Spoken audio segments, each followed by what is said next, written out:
that is what I would ask my colleagues to consider. I'd like to now ask if Councilmember Arenas, would you like to speak? Yes, I would, Mayor. So I wanted to say that and acknowledge that urban sprawl has destroyed our limited spaces and open spaces and hillsides, and I've seen it in my own backyard, and created gridlock on our freeways like I experienced this morning on 101 to 280.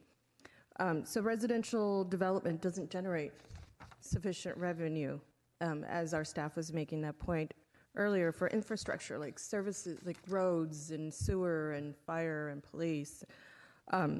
So it should come to no surprise that we want to protect our general plan, we want to protect our environment, reduce that gridlock on freeways, and build in more friendly multimodal transportation. But as the saying goes, sprawling, sometimes sprawl happens. You can replace that word with something else, but sometimes it happens, right? And sometimes when it happens, if there's community engagement, it makes a difference, because then people know and can accept or knowingly accept what those conditions or those impacts will be, right? And so as an Evergreen resident, I wasn't engaged in a dialogue about this very same type of urban sprawl that will eventually create a deficit for services. My neighbors, they weren't informed and about the environmental and fiscal impacts that this additional urban sprawl will have. We would have liked to have been invited to a meeting, at least one, and I appreciate Brian, one of the speakers, and you acknowledged our city transparencies. We've had 3 meetings so far. I think that's 3 meetings more than the process that I'm referring to. So we would have liked to have had a meeting, some input about this housing development, especially around the housing development referring itself as Evergreen Senior Housing Development, so that we could express concerns, the same concerns that we are expressing now, to talk about community benefits and to ultimately decide together whether we wanted to see it on the ballot. So my residents did get an invitation. You got 51 invitations to 51 different meetings in a course of 4 years to develop a general plan in our Envision San Jose 2040, and I'm glad to hear that we have a huge fan out there in District 8 of this plan. And we all worked out strategies and a plan on how to achieve the balance of the jobs to housing ratio. So this has already been discussed. We've already, the housing element of the general plan, we've identified and designated 120,000 dwelling units. So this charter amendment is simply protecting that general plan and its existing policies and the process this city, along with residents such as myself and the ones that showed up here and all of our advocates, we're just protecting that process that already happened. So this Charter Amendment Act supports the objective of the general plan to increase the job creation by 380,000 jobs by 2040. So we already have a plan, and we're working our way towards it.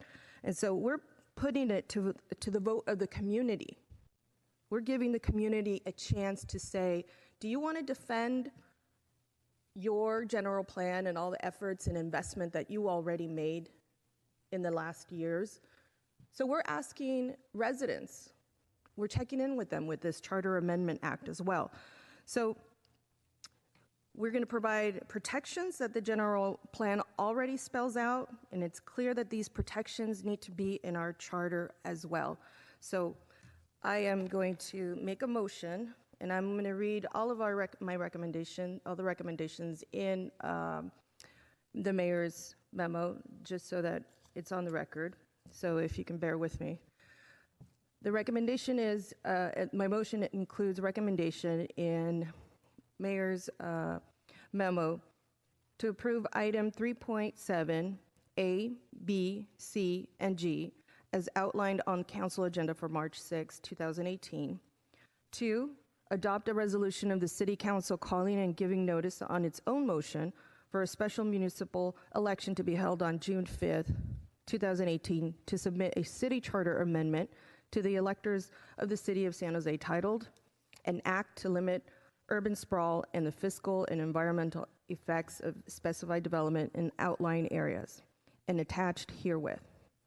3, authorize the mayor to submit an argument in favor of the city charter amendment by March 13, 2018, in the June 5th, 2018 voter sample ballot, pursuant to Elections Code Section 9282, to be incorporated in the resolution calling the election, and submit a rebuttal argument in favor of the city charter amendment by March 20th, 2018, in the June 5th, 2018 voter sample ballot, pursuant to Elections Code Section 9285, to be incorporated in the resolution calling the election. 4, authorize the city attorney to prepare an impartial analysis by March 20th, 2018, pursuant to the Elections Code Section 9280. And 5, authorize the city clerk to include the full text of the proposed city charter amendment in the June 5th, 2018 voter sample ballot to be incorporated in the resolution calling the election, as well as the changes to the 1902 section. And I don't have that language in front of me, but how could we deal with this, Ed, so that it's in the record? Section into the record. I can. Also, the revised resolution is on the clerk's website for this item, and it is redlined. So, you know, we can accept the revised resolution there, but I will also read it in the record. Let me get it out here. It is the last sentence in section 1902A, and please correct me if I'm wrong. Notwithstanding the foregoing, this act shall not apply to the conversion of threatened employment lands to a designation of San Jose General Plan public, quasi-public, or agriculture, or to proposed conversions of threatened employment lands for public parks, public trails, public open space, or other public uses. Yes.